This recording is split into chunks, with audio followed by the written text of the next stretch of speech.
자, 세 번째 시간입니다. 봉봉의 기초 작업. 가나슈 굳히기와 재단, 디핑, 몰딩 등이 있습니다.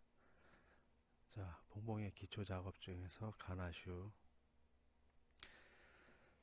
자, 초콜릿에 들어있는 크림이라는 의미를 가지고 있습니다. 가나슈는 입에 들어갔을 때 바로 녹아내리는 부드러운 식감을 가지고 있고, 가나슈는 특성상 액체 상태의 지방이 녹아있는 유화액이라고 할 수 있습니다. 가나슈를 제조할 때 가장 유의하는 부분은 지방과 수분이 분리되지 않게 하는 것입니다. 가나슈가 분리된 이유로는 두 가지가 있는데요. 지방이 너무 많을 때와 불안정한 온도에서 제조되었을 때입니다. 이렇게 분리된 가나슈는 잘 굳지도 않고 굳더라도 입안에서 녹을 때 식감이 거칩니다. 분리되었을 때의 대처법이 있는데요. 분리된 가나슈를 24도에서 32도로 재가열한 다음 가나슈에 함유된 지방들이 모두 녹을 때까지 저어줍니다. 이때 34도씨 온도까지 올라가지 않도록 주의해야 합니다. 온도가 필요 이상 올라갈 경우 가나슈가 잘 굳지 않습니다. 이 방법으로 가나슈 유화되지 않으면 가나슈의 지방 함량이 너무 많은 것입니다. 이럴 경우에는 액체를 추가해 너무 가까이 있어 뭉쳐진 지방들이 흩어질 수 있게 해야 합니다. 사용할 수 있는 액체는 생크림, 리큐어, 시럽 등인데 과하게 사용하면 가나슈 수분량이 높아져 취급이 어렵게 되므로 반드시 조금씩 넣으면서 사용해야 합니다. 가나슈의 기본 배합을 보게 되면 다크, 그 다음에 생크림, 물엿, 버터, 리큐어, 술을 말하죠. 예, 이런 것이 있겠습니다. 다음으로 가나슈 굳히기와 재단. 제조한 가나슈를 굳힐 때는 금속 막대나 아크릴 틀을 주로 사용합니다. 금속 막대는 가나슈의 양에 맞게 막대를 조정해서 사용할 수 있다는 장점이 있고, 아크릴 틀을 사용하면 가볍게 세척이 편리하기 때문에 미리 계산된 양의 가나슈를 제조할 때 편리합니다. 시트를 깔고 가나슈를 굳히면 쉽게 분리가 가능합니다. 또한 틀에 붙고 난 뒤 윗면의 높이가 일정하고 매끄럽도록 도구를 이용해서 윗면을 정리해야 합니다. 자, 재단에는 기타줄을 이용한 재단이 있고 칼을 이용한 재단이 있는데요. 기타줄은 젤리나 가나슈 마지펜, 잔두야 등 부드러운 것을 정확하게 균일하게 재단할 수 있는 효율적인 기구입니다. 주의할 점은 기타로 자르기 전에 가나슈 밑바닥에 코팅 작업, 프리코팅이라고 하죠. 예, 프리코팅을 먼저 해야 합니다. 만약 코팅을 하지 않고 자를 경우에는 가나슈를 옮기거나 디핑 등의 작업을 할 때 번거로워질 수 있습니다. 칼을 이용한 재단. 기타 줄이 없고 적은 양의 가나슈를 재단하는 경우는 보통 칼을 사용하는데요. 기타를 이용할 때와 마찬가지로 자르기 전에 가나슈 밑바닥에 미리 프리코팅 작업을 합니다. 버너나 토치로 칼을 살짝 열을 가하며 미지근한 상태로 사용하면 조금 더 부드럽고 깨끗하게 잘릴 수가 있습니다. 프리코팅은 우리가 가나슈를 만들고 가나슈 밑부분에 가볍게 얇게 코팅하는 것을 말합니다. 프리코팅을 하면 손으로 다루기 쉽고 디핑 포크에 가나슈가 달라붙는 것을 막아주며 작업 시 형태를 잘 유지시켜 줍니다. 그리고 가나슈가 산소가 노출되는 것을 막아주어 유통기한을 늘려주는 역할도 합니다. 프리코팅 방법은 가나슈를 재단하기 전에 가나슈 바닥면에 템퍼링한 초콜릿을 얇게 펴주면 됩니다. 디핑이란 템퍼링한 초콜릿에 가나슈를 담궈서 코팅하는 작업을 말합니다. 디핑할 때는 사용할 초콜릿의 적정 온도를 유지하는 것이 중요한데요. 표면에 기포나 흘림 등의 결점이 생기지 않도록 주의해야 합니다. 또 작업자가 오른손잡이일 경우 왼쪽에 코팅한 가나슈를, 가운데에는 템퍼링한 초콜릿을 다 막힌 볼을, 그리고 오른쪽에는 디핑이 완료된 초콜릿을 올려놓을 판을 위치시키는 것이 작업하기 수월하게 되겠습니다. 디핑 포크는 가나쉬 형태에 따라 맞는 것을 골라야 하고 너무 길지 않게 잡도록 해야 합니다. 디핑 시에 디핑 포크를 이용해서 마킹을 하거나 토핑물 전사지, 질감이 있는 플라스틱 필름 등을 사용하면 여러가지 형태의 장식을 할 수 있습니다. 전사지를 이용한 초콜릿 코팅은 가나쉬에 필름을 한 장씩 올리고 충분히 냉각시킨 뒤 떼어냅니다. 냉각 시간이 부족할 경우 초콜릿의 표면에 강택이 나지 않거나 무늬가 있는 전사지를 사용했을 경우 무늬가 옮겨지지 않으므로 주의를 해야 합니다. 작업실의 온도가 높다면 냉장고로 옮겨 5분에서 10분 정도 냉각시킨 다음 필름을 떼어냅니다. 몰딩은 초콜릿 몰드를 이용한 제작 방법으로 고광택 제품을 같은 모양으로 손쉽게 만들 수 있습니다. 몰딩을 이용하면 바깥쪽 바삭한 껍질 부분과 안쪽에 부드러운 초콜릿 크림이 대조되는 경쾌한 질감을 가진 제품을 만들 수 있고, 색소나 식용가루 등을 이용하여 시각적으로 특별한 효과를 낼 수 있습니다. 몰드는 재질, 디자인, 크기, 비용에 따라 종류가 다양한데요. 과거에 사용하던 금속 몰드는 새로 만들어져 녹을 방지하기 위해 알루미늄 코팅이 되어 있는데 사용법과 작업 후 관리가 까다로워 현재는 폴리카보네이트 몰드로 거의 대체되었습니다. 폴리카보네이트는 가장 많이 쓰이는 몰드 재질로 가격, 무게, 광택, 사용의 편리성 모두 탁월합니다. 또 폴리카보네이트 몰드는 견고하기 때문에 관리만 잘하면 반영구적으로 사용할 수 있습니다. 이외에도 저렴한 플라스틱 몰드가 있고 내구성이 약하지만 반복해서 사용하기 어려운 단점이 있습니다. 몰드는 깨끗이 닦아 물기가 없는 상태에서 온도를 25도에서 29도 정도 맞춰서 사용합니다. 차가운 몰드에 몰딩할 경우 초콜릿이 급격히 식으면서 기포가 발생하는 일이 발생하기 때문에 표면이 고르지 않게 됩니다. 32도 이상 온도가 올라가면 초콜릿 템퍼링이 무용지물이 되어 볼륨이 생기거나 틀에서 빠져나오지 않을 수도 있으니 온도에 주의해야 합니다.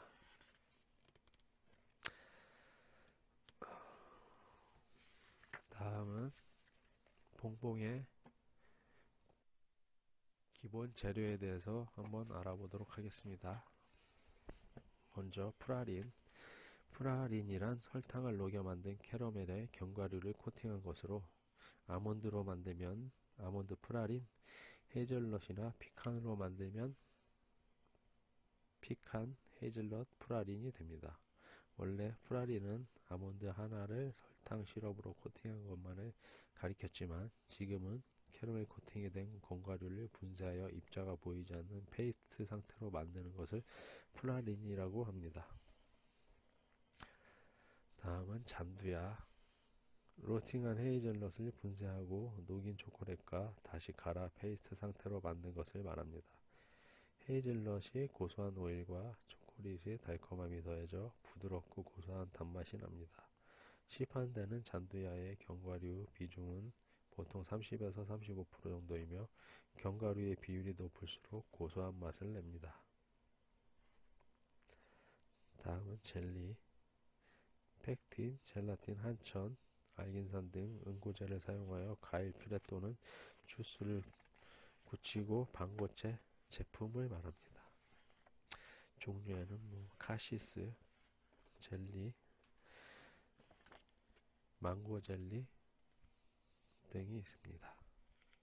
다음은 캐러멜.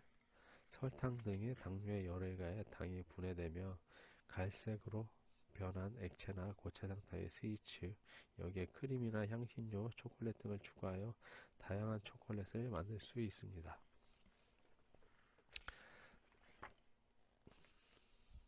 자, 이런 봉봉의 기본 재료들이 있고요.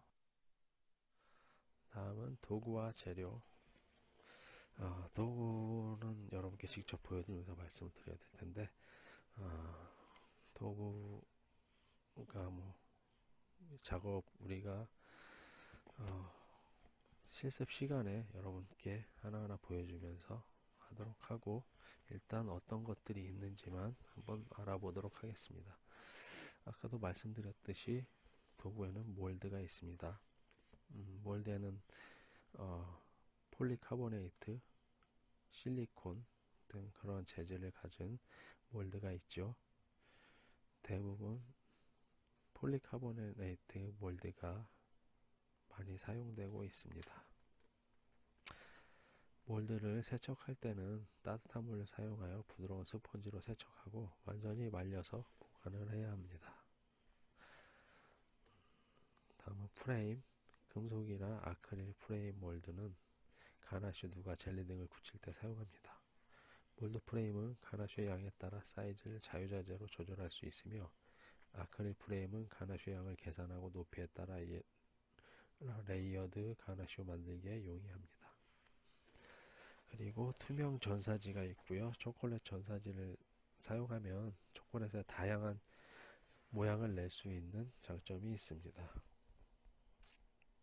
미리 프리팅된 면을 확인한 다음 사용하여야 하며, 체온에도 쉽게 녹을 수 있으니까 만질 때 주의해야 합니다. 전사지에는 또 입체 전사지도 있고요.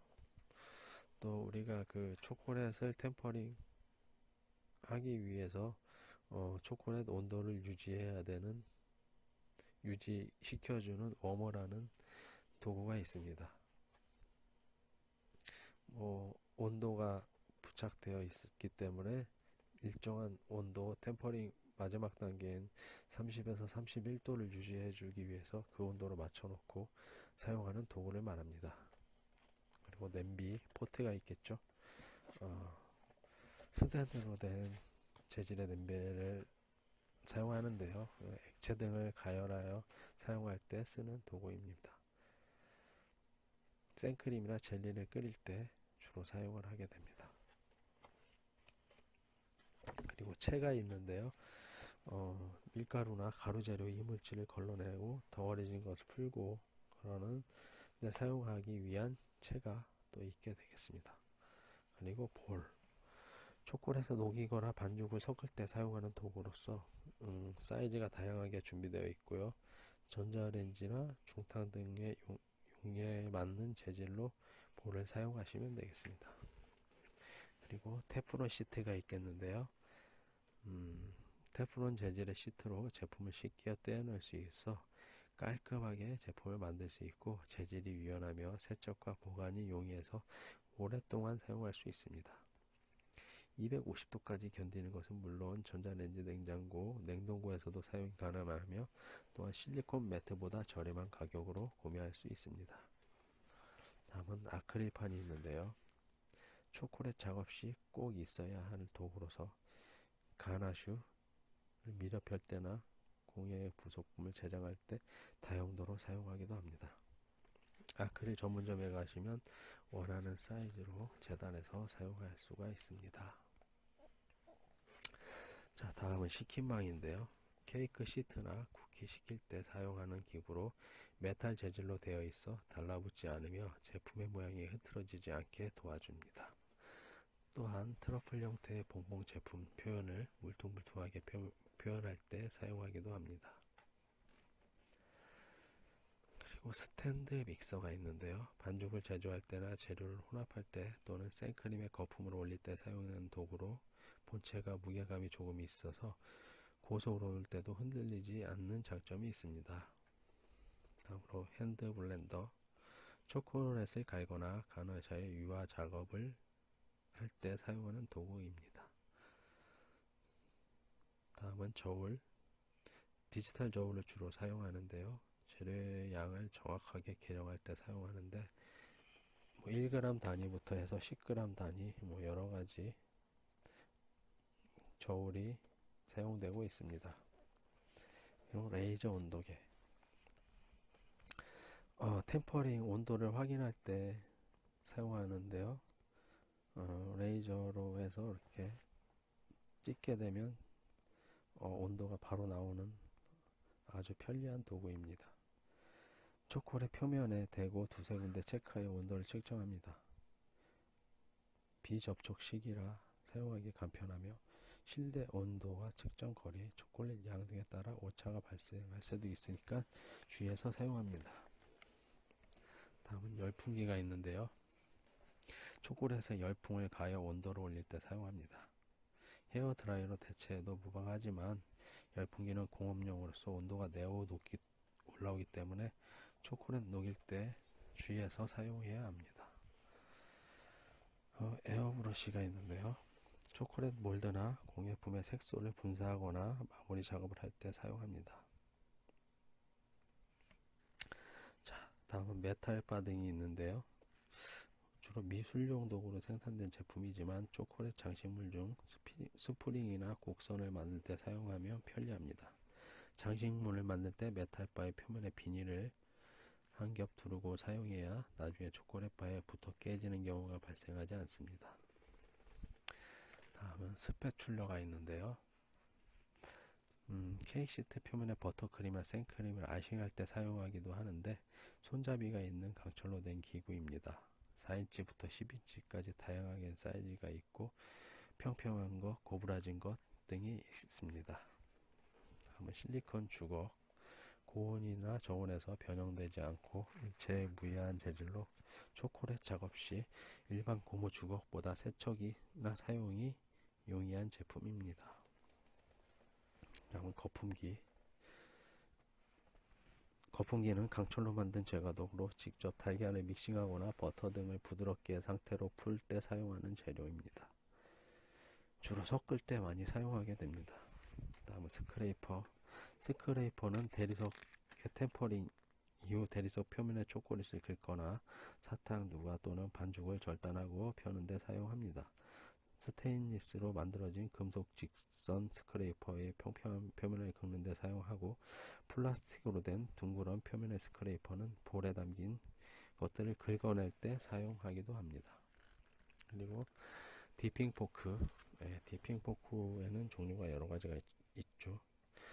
주로 포크처럼 생긴 삼지창 모양의 디핑 포크, 원형 동그랗게 생긴 디핑 포크, 둥그런 형태의 가나슈를 건조할 때 사용하는 원형 디핑 포크와 네모난 가나슈를 작업할 때 사용하는 2개에서 4줄로 된 포크 모양 등이 있습니다. 자, 그리고 그리고 가나슈를 재단할 때 쓰이는 민자 칼, 그리고 여러 가지 쿠키 커터, 짤주머니, 필름, 이런 것들이 있겠죠. 그리고 초콜릿 색소, 펄 색소, 또한 냉각제, 이런 식용 데코 구슬, 이런 재료들이 있겠습니다. 자, 도구와 재료는 이것으로 마치겠습니다. 그리고 1교시, 2교시와 같이 나머지 시간은 여러분 아까 말씀드린 과제 수행 시간으로 마치도록 하겠습니다. 자, 첫 번째 수업이었는데요. 많이 안정적이지 못했죠. 여러분 넓은 아량으로 이해해 주시기 바라면서 이것으로 오늘 첫 번째 수업을 마치도록 하겠습니다. 감사합니다.